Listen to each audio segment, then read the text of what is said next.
Birmingham में 9वां दिन भारत के लिए शानदार रहा। भारतीय पहलवान ने एक बार फिर से भारत को गोल्ड दिलाया है। ये कारनामा किया महिला पहलवान विनेश फोगाट ने। उन्होंने नॉर्डिक सिस्टम के 53 किलो वेट कैटेगरी में फ्रीस्टाइल मुकाबले में श्रीलंका की पहलवान चामुदया को 4-0 से शिकस्त दी। इस जीत के साथ विनेश ने भारत की झोली में एक और गोल्ड मेडल दिया। उनके ये गोल्ड जीतने के लिए लगातार 3 मुकाबले जीतने थे। विनेश का राष्ट्रमंडल खेलों में लगातार तीसरा गोल्ड है। भारत को पहलवानी में एक और गोल्ड मिला है और ये मेडल दिलाने वाले हैं रवि दहिया, जिन्होंने 57 केजी वेट कैटेगरी में रेसलिंग में नाइजीरिया के पहलवान को 10-0 से हराया है और भारत की झोली में एक गोल्ड डाल दिया। ये जीत इसलिए भी खास है क्योंकि रवि पाकिस्तान पहलवान असद अली को हराकर फाइनल में पहुंचे थे। ये रवि का पहला कॉमनवेल्थ मेडल है। बता दें कि नाइजीरिया के वेल्सन जाने माने पहलवान है, लेकिन रवि को इससे कोई फर्क नहीं पड़ा। रवि ने मैच अपने अंदाज में शुरू किया और खत्म भी शानदार तरीके से किया। बर्मिंघम खेलों में एक बार फिर से पाकिस्तान को मुंह की खानी पड़ी है। भारत ने 19 साल के पहलवान नवीन कुमार ने पाकिस्तानी पहलवान मोहम्मद शरीफ ताहिर को 9-0 के अंतर से मात देकर गोल्ड पर कब्जा किया। भारत के लिए मौजूदा राष्ट्रमंडल खेलों में गोल्ड मेडल जीतने वाले छठे पहलवान हैं। नवीन ने शानदार शुरुआत करते हुए ताहिर के खिलाफ पहले 2 अंक हासिल किए और फिर ये बढ़त बढ़ती चली गई। पाकिस्तान पहलवान को वापसी करने का मौका ही नहीं मिल पाया। बता दें कि नवीन कुमार भारतीय नौसेना में कार्यरत हैं। बर्मिंघम 2022 भारत के लिए कुश्ती के लिहाज से शानदार रहा। पहलवान पूजा गहलोत ने भारत को ब्रॉन्ज मेडल दिलाया है। उन्होंने महिलाओं की फ्रीस्टाइल 50 केजी वेट कैटेगरी में ये मेडल अपने नाम किया। ब्रॉन्ज मेडल मैच में पूजा ने स्कॉटलैंड की क्रिस्टले लेमोफैक को 12-2 से हराया। बता दें कि कॉमनवेल्थ गेम्स में पूजा गहलोत ने पहली बार कोई मेडल जीता है। भारत के 12 पहलवानों ने हिस्सा लिया था और सभी ने मेडल हासिल किया है। इससे 6 गोल्ड, 1 सिल्वर और 5 ब्रॉन्ज मेडल शामिल हैं। भारत ने शनिवार को राष्ट्रमंडल खेलों के लॉन बॉल में दूसरा पदक जीता। भारतीय टीम का सामना उत्तरी आयरलैंड टीम से हुआ। इस फाइनल मुकाबले में भारतीय टीम हार गई और उसे सिल्वर मेडल से ही संतोष करना पड़ा। भारतीय टीम ये मुकाबला 5-18 से हारी। भारतीय टीम ने सेमीफाइनल में मेजबान इंग्लैंड को करीबी मुकाबले में 13-12 से मात देकर कम से कम रजत पदक पक्का कर दिया था। लॉन बॉल इवेंट में भारत का ये दूसरा मेडल है। इससे पहले महिला टीम ने गोल्ड मेडल जीतकर इतिहास रचा था। भारत के स्टार एथलीट अविनाश साबले ने नए नेशनल रिकॉर्ड के साथ कॉमनवेल्थ गेम्स 2022 में 3000 मीटर स्टीपल चेज इवेंट में सिल्वर मेडल जीता है। अविनाश ने 8 मिनट 11 सेकंड माइक्रो 20 का समय लेते हुए पदक अपने नाम किया। अविनाश ने 8 मिनट 11 सेकंड 20 माइक्रो सेकंड का समय लेते हुए पदक अपने नाम किया। अविनाश इस स्पर्धा में कॉमनवेल्थ गेम्स का सिल्वर जीतने वाले पहले भारतीय एथलीट हैं। साबले का पदक इसलिए भी खास है क्योंकि विक्टोरिया 1994 के बाद ये पहली बार है। केन्या 3000 मीटर स्टीपल चेज में पोडियम को स्वीप करने में विफल रहे हैं। भारत की प्रियंका गोस्वामी ने कॉमनवेल्थ गेम्स में 10,000 मीटर रेस वॉक में सिल्वर मेडल जीता है। ट्रैक एंड फील्ड में भारत का तीसरा पदक है। प्रियंका ने अपना निजी सर्वश्रेष्ठ प्रदर्शन किया और इस लंबी दूरी को 49 मिनट 38 सेकंड में पूरा किया है। प्रियंका ने वॉक के पहले चरण में बहुत तेजी से बढ़त बना ली और खुद को 4000 मीटर निशान के बाद पहले स्थान पर बनाए रखा। 8 किलोमीटर के बाद प्रियंका तीसरे स्थान पर खिसक गई थी, लेकिन अंतिम मिनट में 2 किलोमीटर की दूरी में उन्होंने इस वॉक रेस को दूसरे स्थान पर खत्म कर दिया। कॉमनवेल्थ गेम्स में भारत के पैरा एथलीट भी कमाल कर रहे हैं। भारतीय पैरा टेबल टेनिस खिलाड़ी भाविना पटेल ने शनिवार को वुमेन सिंगल्स में गोल्ड मेडल जीत लिया है। टोक्यो पैरालंपिक की रजत पदक विजेता भाविना ने फाइनल मुकाबले में नाइजीरिया की क्रिस्टियाना एकपियोई को 12-10, 11-2, 11-9 से मात दी। तो वही इसी श्रेणी में सोनलबेन पटेल ने नाइजीरिया की चिनेन्ये ओबेयूरा को 8-11, 11-5, 11-7, 11-5 से हराया। भारतीय हॉकी टीम ने कॉमनवेल्थ गेम्स के फाइनल में जगह पक्की कर ली है। रोमांचक सेमीफाइनल मुकाबले में भारत ने दक्षिण अफ्रीका को 3-2 के अंतर से हराया है। भारतीय टीम ने मैच के पूरे समय विपक्षी टीम पर दबाव बनाए रखा। हालांकि साउथ अफ्रीकी टीम ने कड़ी चुनौती दी, लेकिन भारतीय दल को छकाने में नाकाम रही। ये तीसरा मौका है जब भारतीय पुरुष हॉकी टीम कॉमनवेल्थ गेम्स का फाइनल खेलेगी, लेकिन अभी भी टीम को पहले गोल्ड का इंतजार है। कॉमनवेल्थ गेम्स में पहली बार शामिल किए गए क्रिकेटर भारतीय महिला टीम ने शानदार खेल दिखाते हुए इतिहास रच दिया है। भारतीय महिला टीम ने इंग्लैंड को रोमांचक मुकाबले में 4 से हराकर फाइनल में जगह पक्की कर ली है। टीम इंडिया ने पहले टॉस जीतकर पहली बैटिंग करते हुए 20 ओवर में 5 विकेट खोकर 164 रन बनाए। स्मृति मंधाना ने शानदार 61 रन की पारी खेली। जवाब में इंग्लैंड की टीम 20 ओवर में 6 विकेट खोकर 160 रन ही बना सकी। भारत की ओर से स्नेहा राणा ने सबसे ज्यादा 2 विकेट लिए। पीएम मोदी आज नीति आयोग की बैठक की अध्यक्षता करेंगे। इसमें पश्चिम बंगाल की मुख्यमंत्री ममता बनर्जी समेत कई मुख्यमंत्री शिरकत करेंगे। प्रधानमंत्री कार्यालय से जारी एक आधिकारिक बयान में कहा कि बैठक के दौरान फसल विविधीकरण और राष्ट्रीय शिक्षा नीति सहित कई मुद्दे रहेंगे। नीति आयोग की मीटिंग में तेलंगाना के मुख्यमंत्री केसीआर नहीं जाएंगे। उन्होंने प्रधानमंत्री को लिखे लेटर में केंद्र पर राज्यों के अधिकार को कम करने का आरोप लगाया है।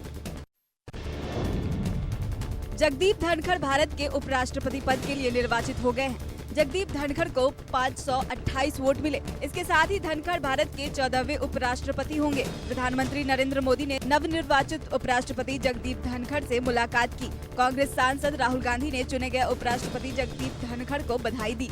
इसके साथ ही उन्होंने विपक्षी उम्मीदवार मार्गरेट अल्वा को भी धन्यवाद दिया। मार्गरेट अल्वा को उपराष्ट्रपति चुनाव में 182 वोट मिले।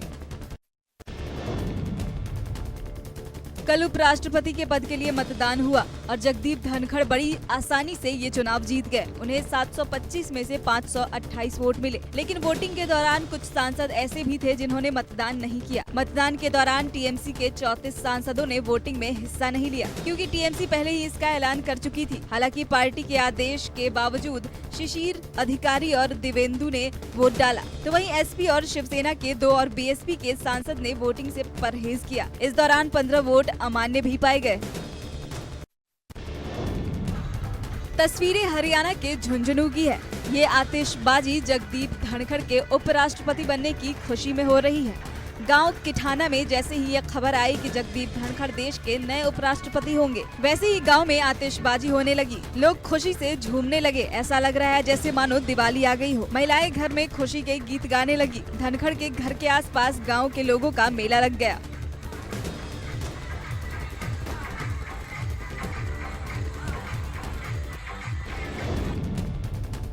महागठबंधन ने महंगाई, बेरोजगारी, सुखाड़, बाढ़, खराब शिक्षा और स्वास्थ्य व्यवस्था को मुद्दा बनाकर आज प्रतिरोध मार्च का आह्वान किया है। इसमें प्रदेश भर से कार्यकर्ता हिस्सा लेंगे। पटना में 10,000 लोग विपक्ष के इस मार्च में हिस्सा लेंगे, जबकि आरजेडी के 10,000 नेता कार्यकर्ता आज सुबह 11 बजे मार्च में शामिल होंगे और सगुना मोड़ से 10 किलोमीटर तक मार्च कर गांधी मैदान पहुंचेंगे। इसके बाद आरजेडी नेता तेजस्वी यादव के नेतृत्व में महागठबंधन के नेता कार्यकर्ता पैदल मार्च कर पटना डीएम को ज्ञापन सौंपेंगे।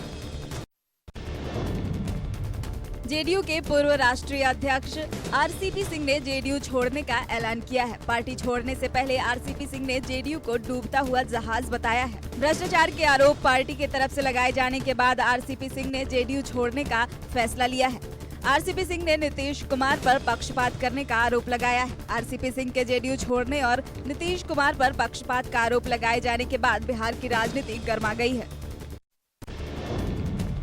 दिल्ली के मुख्यमंत्री अरविंद केजरीवाल आज सुबह 11 बजे गुजरात में एक प्रेस कॉन्फ्रेंस करेंगे। ये पीसी अलकापुरी बड़ौदा के वेलकम होटल में आयोजित की जाएगी। इसके बाद केजरीवाल छोटा उदयपुर में एक जनसभा को संबोधित करेंगे, जहां वो चुनावी घोषणाएं भी कर सकते हैं। दरअसल केजरीवाल 2 दिवसीय गुजरात दौरे पर है। अपने दौरे के पहले दिन केजरीवाल ने गुजरात के व्यापारियों के साथ मुलाकात की। गौरतलब है कि चुनावी राज्य गुजरात का केजरीवाल अब तक कई बार दौरा कर चुके हैं। Himachal Pradesh Congress committee core group की बैठक आज शाम 5 बजे शिमला में होगी। इसका नेतृत्व राज्यसभा सांसद और हिमाचल प्रभारी राजीव शुक्ला करेंगे। दरअसल चुनावी राज्य हिमाचल में सरकार बनाने के लिए कांग्रेस लगातार जनहित के मुद्दे उठा रही है और महंगाई, बेरोजगारी, शिक्षा समेत तमाम मुद्दों पर सरकार को घेर रही है। हाल ही में पार्टी ने कांगड़ा से रोजगार यात्रा शुरू की थी। राजीव शुक्ला ने हिमाचल में होने वाले विधानसभा चुनावों में कांग्रेस की जीत का दावा किया है। समाजवादी पार्टी के राष्ट्रीय अध्यक्ष अखिलेश यादव के तिरंगा की आड़ में दंगा वाले बयान पर राजनीति गर्मा गई है। डिप्टी सीएम केशव प्रसाद मौर्य ने अखिलेश यादव पर पलटवार किया है। केशव प्रसाद मौर्य ने कहा कि कभी कभी अखिलेश यादव की समझदारी पर चिंता होती है। क्या वो हर समय सपा कार्यालय पर राष्ट्रीय ध्वज फहराते हैं? आरएसएस एक स्वयंसेवी संगठन है, उसका अपना एक भगवा ध्वज है। जब कोई राष्ट्रीय पर्व होता है तब राष्ट्रीय ध्वज फहराया जाता है। दिल्ली में आज तिरंगा साइकिल रैली का आयोजन किया जाएगा। तिरंगा साइकिल रैली को दिल्ली के उपराज्यपाल विनय कुमार सक्सेना सुबह 7 बजे तिलक लेन से हरी झंडी दिखाकर रवाना करेंगे। तिरंगा मैराथन में बड़ी संख्या में लोग हिस्सा लेंगे। भारत की स्वतंत्रता की 75वीं वर्षगांठ के मौके पर मनाए जा रहे आजादी का अमृत महोत्सव के तहत राजधानी में लगातार तिरंगा रैलियां आयोजित की जा रही हैं। इसका मकसद देश के नागरिकों को देशभक्ति की भावना को बढ़ाना है।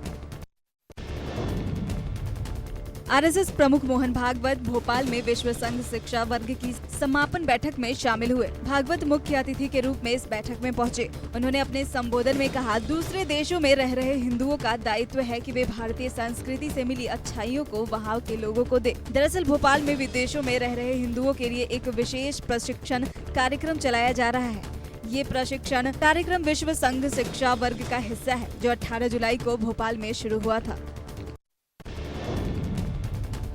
संजय राउत की पत्नी वर्षा राउत से ईडी ने 9 घंटे से अधिक की पूछताछ की है। ईडी ने दादर फ्लैट और अलीबाग के प्लांट के डील के बारे में वर्षा राउत से कई सवाल किए। ईडी को शक है कि पात्रा चावल घोटाले के पैसे से अलीबाग में प्लॉट खरीदा गया। वहीं वर्षा राउत ने उद्धव ठाकरे के नेतृत्व पर भरोसा जताते हुए कहा है कि कितना भी अन्याय हो, हम और हमारा परिवार शिवसेना और उद्धव जी को नहीं छोड़ेंगे। दरअसल पात्रा चावल घोटाले में ईडी ने वर्षा राउत को पूछताछ के लिए समन जारी किया था।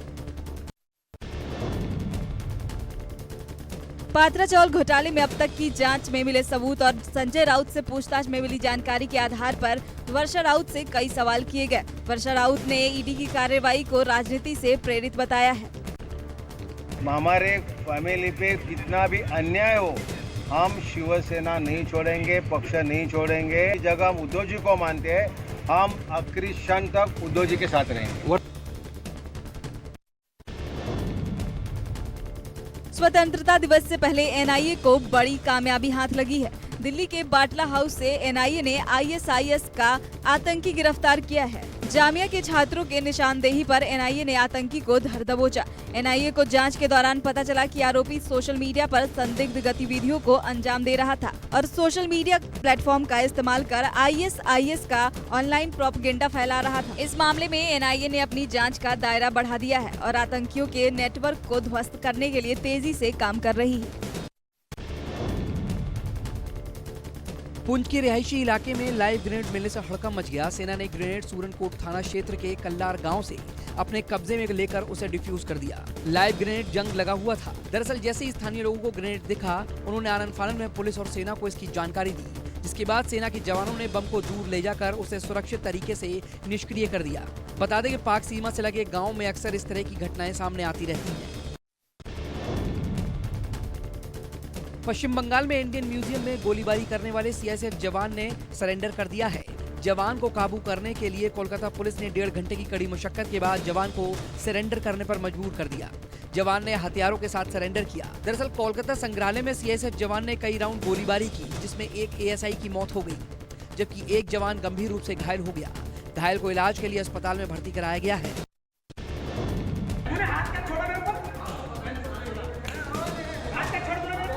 दिल्ली के थाने में पुलिस वाले की पिटाई करने का एक वीडियो तेजी से वायरल हो रहा है। वायरल वीडियो में दिल्ली के शादरा जिले के आनंद विहार थाने के अंदर का है। वीडियो में एक पुलिस वाले को कुछ लोग घेर कर पीट रहे हैं। डीसीपी ने बताया कि एक झगड़े की कॉल पर कार्रवाई करने के बाद एक शख्स को हिरासत में ले लिया गया था। इसके बाद बड़ी संख्या में लोग थाने पहुँच गए और पुलिसकर्मी पर हमला बोल दिया। पुलिसकर्मी को चोटें आई है। इलाज के लिए सिपाही को अस्पताल में भर्ती कराया गया है।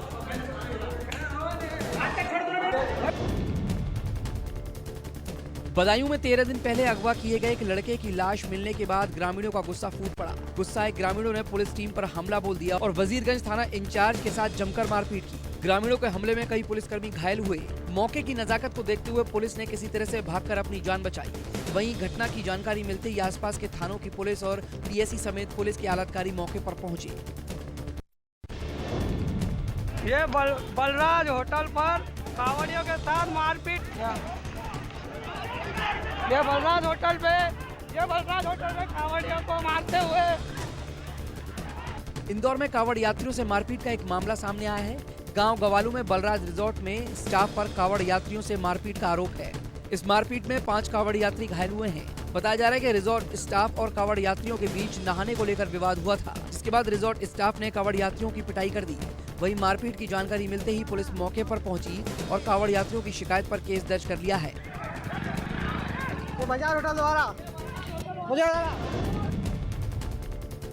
जयपुर में 4 बेटियों का बाप एक बेटे की चाह में अपहरणकर्ता बन गया और एक 4 महीने के मासूम का अपहरण कर लिया।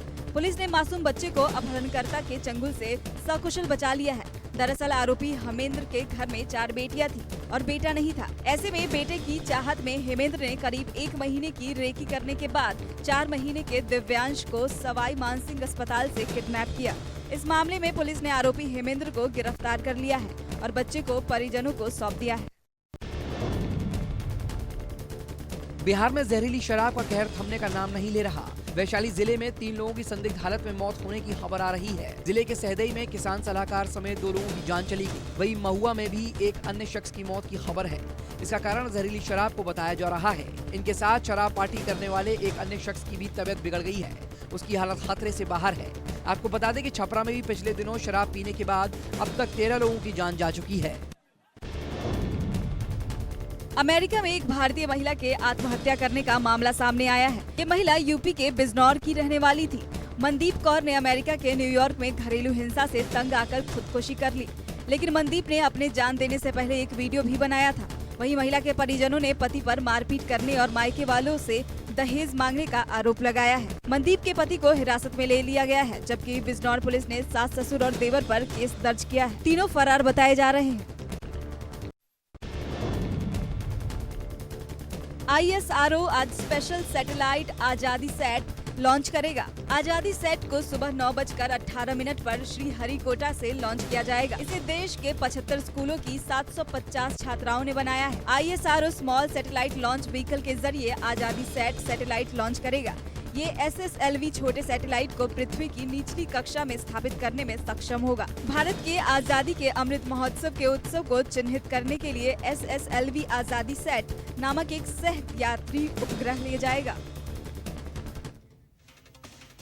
प्रधानमंत्री नरेंद्र मोदी ने शनिवार को आजादी का अमृत महोत्सव को लेकर बैठक की। इस बैठक के बाद कुछ तस्वीरें भी सामने आई, जिनमें पीएम मोदी विपक्ष के कई बड़े नेताओं के साथ हल्के फुल्के पल बिताते नजर आए। इस मौके पर पीएम मोदी के साथ साथ नेशनल कॉन्फ्रेंस पार्टी के नेता फारूक अब्दुल्ला भी दिखे। दोनों के बीच की मुलाकात काफी गर्मजोशी भरी रही। पीएम मोदी एक और तस्वीर में नजर आए पूर्व लोकसभा स्पीकर मीरा कुमार के साथ। इस फोटो में दोनों के बीच किसी मुद्दे पर बातचीत हो रही है, तो कई विपक्ष के नेता और पूर्व खिलाड़ी भी इस बैठक में पहुंचे। तस्वीरें देखिए।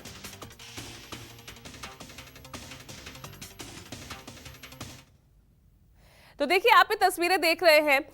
कहा जा सकता है कि दुनिया के सबसे बड़े लोकतंत्र की सबसे खूबसूरत तस्वीर आप इसे कह सकते हैं, जहां पर कोई किसी पार्टी का नहीं बल्कि एक लोकतंत्र की एक एकजुटता दिखाती हुई ये तस्वीरें बयां कर रही है। और इसी के साथ एक छोटा सा ब्रेक हम यहाँ ले रहे हैं, लेकिन खबरें जारी है। देखते रहिए न्यूज़ 24।